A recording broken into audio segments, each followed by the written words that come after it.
Assalamualaikum warahmatullahi wabarakatuh. Sebelumnya izin memperkenalkan diri, nama saya Amara Selvi Sardona dengan NPM 2021020423. Dan di sini saya mendapatkan tugas mata kuliah tafsir ayat dan hadis ahkam siasah dengan dosen pengampu Bapak Dr. Edi Susilo MH.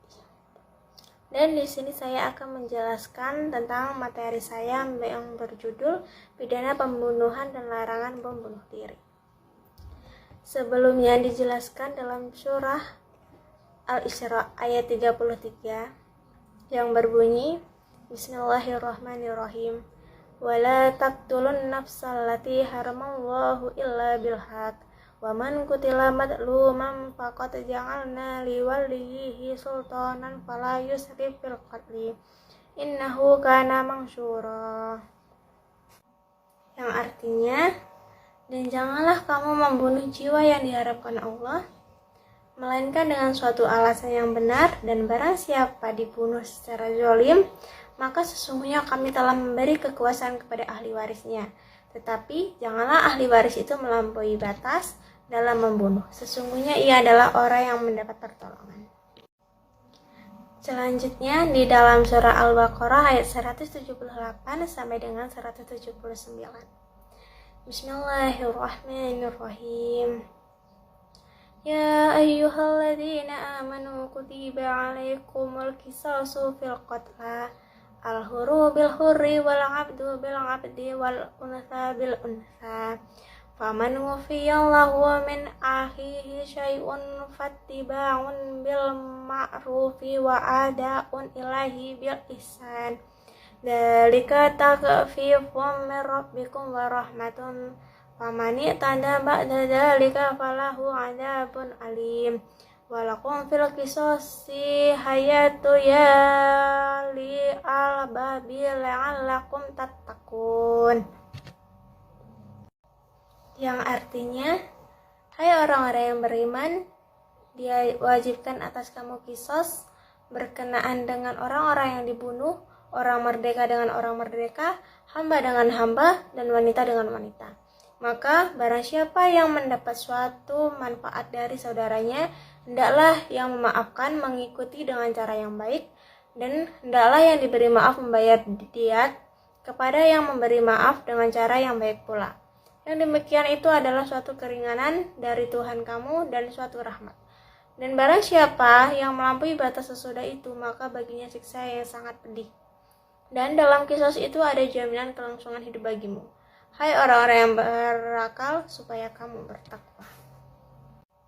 Adapun asbabul nuzul surah Al-Baqarah ayat 178 hingga 179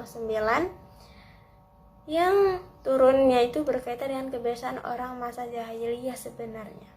Jika ada seorang hamba membunuh hamba lainnya, maka yang dihukum mati adalah hamba membunuh hamba yang lainnya. Maka yang dihukum mati adalah hamba pembunuh itu. Namun dalam suatu peristiwa, ada yang memerintahkan agar yang dibunuh adalah orang merdeka pemiliknya, sebagai hukuman baginya. Dan jika yang terbunuh adalah perempuan, maka yang dibunuh adalah kaum laki-lakinya.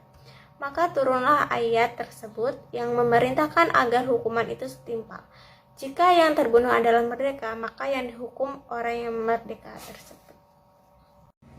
Dijelaskan juga dalam surah An-Nisa ayat 29 sampai dengan 30.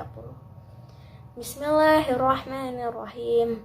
Ya ayyuhalladzina amanu la ta'kulu amwalakum bainakum bil batili illa an takuna tijaratan an taradim minkum. Wala ta'kulu anfusakum innallaha kana bikum rahima. Wa may yaf'al dzalika mutwana wa dzulman fasawfa nuslihi naran wa kana dzalika 'alallahi yasira.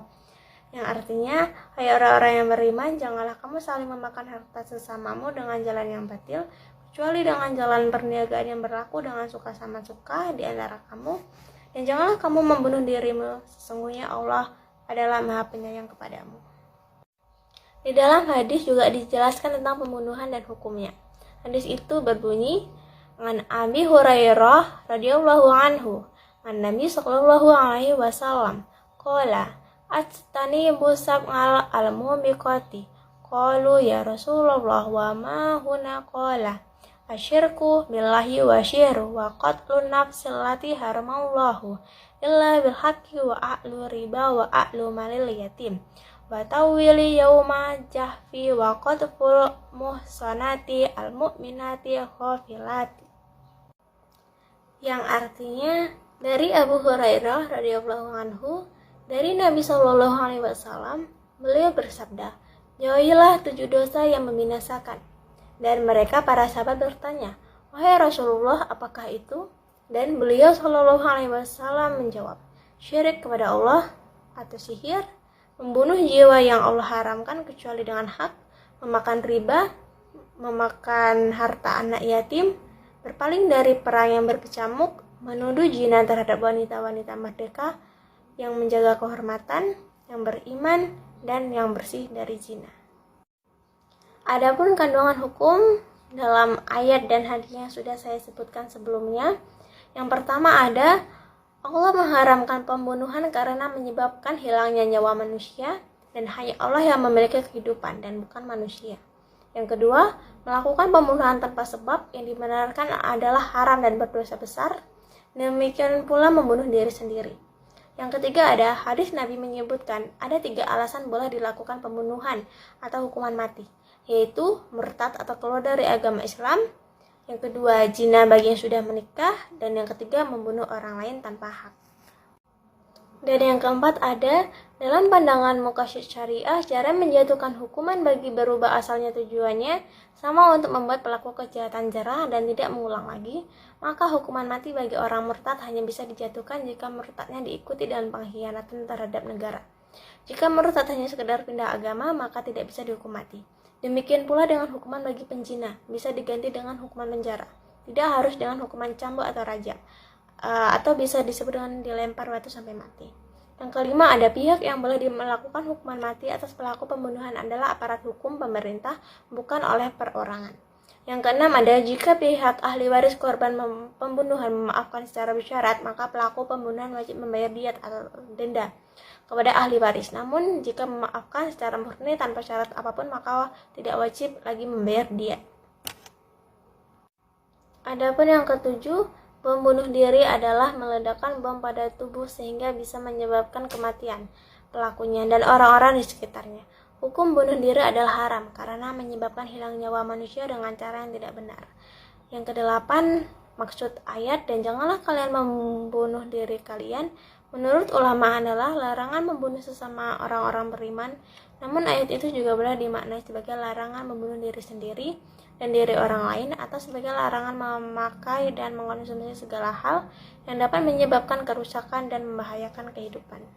Dalam penjelasan saya ini, saya mengambil kasus yang terjadi di Beoga, di mana kasus itu sebanyak 8 orang karyawan Palaparing Timur Telematika atau yang disingkat dengan PTT di Beoga, Kabupaten Puncak, Papua, meninggal dalam sebuah serangan.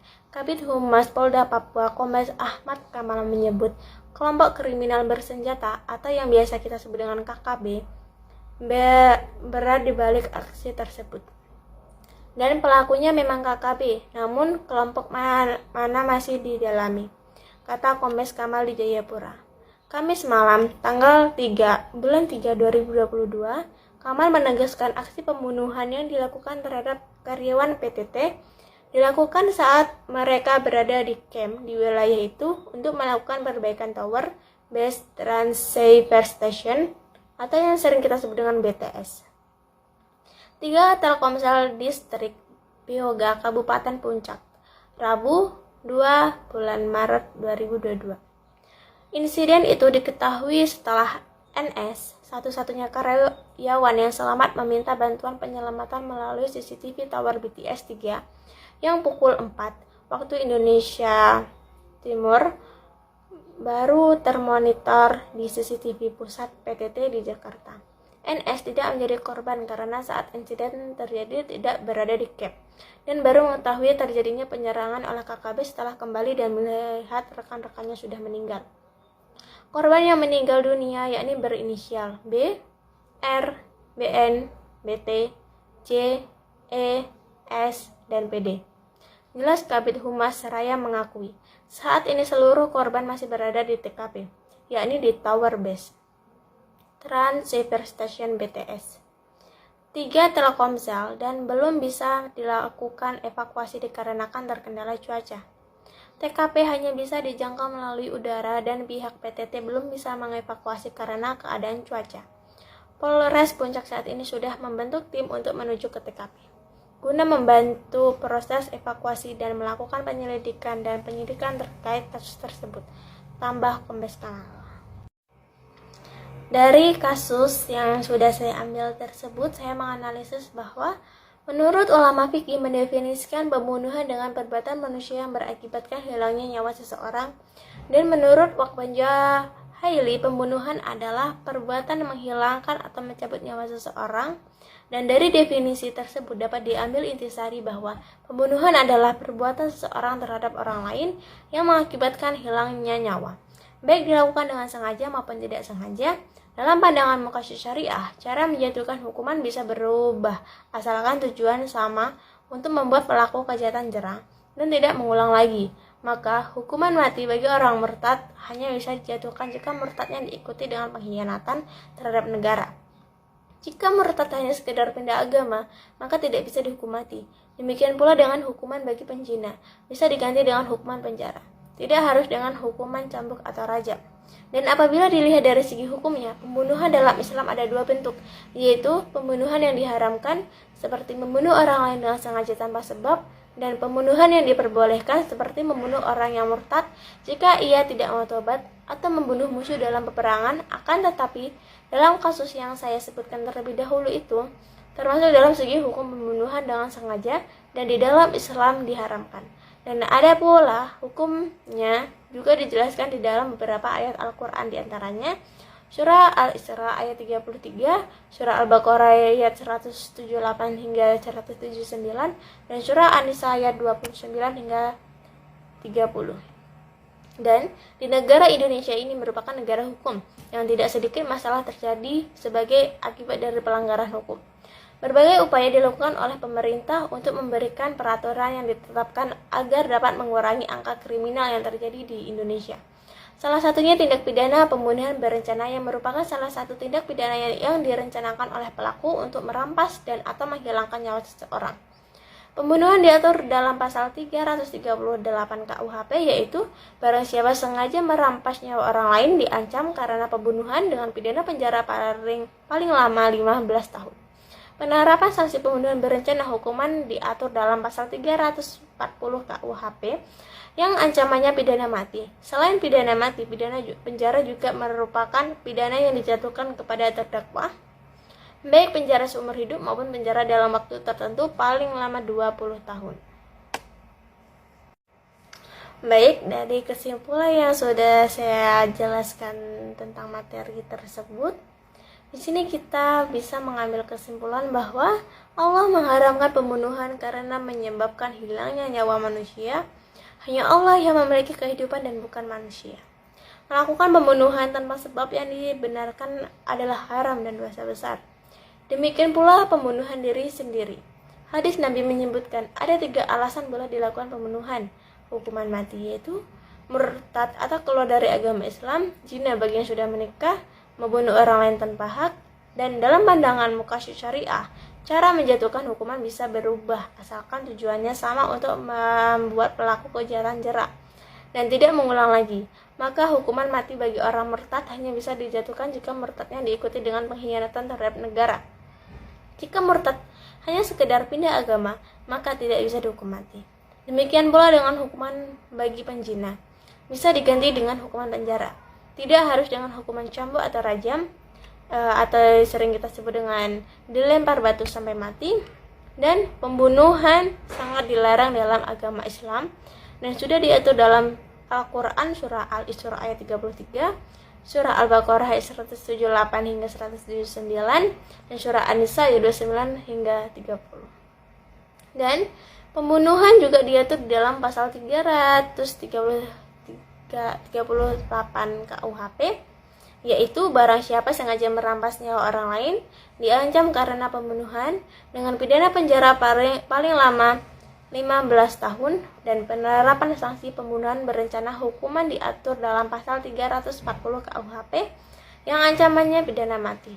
Selain pidana mati, pidana penjara juga merupakan pidana yang dijatuhkan kepada terdakwa baik seumur hidup maupun penjara dalam waktu tertentu paling lama 20 tahun.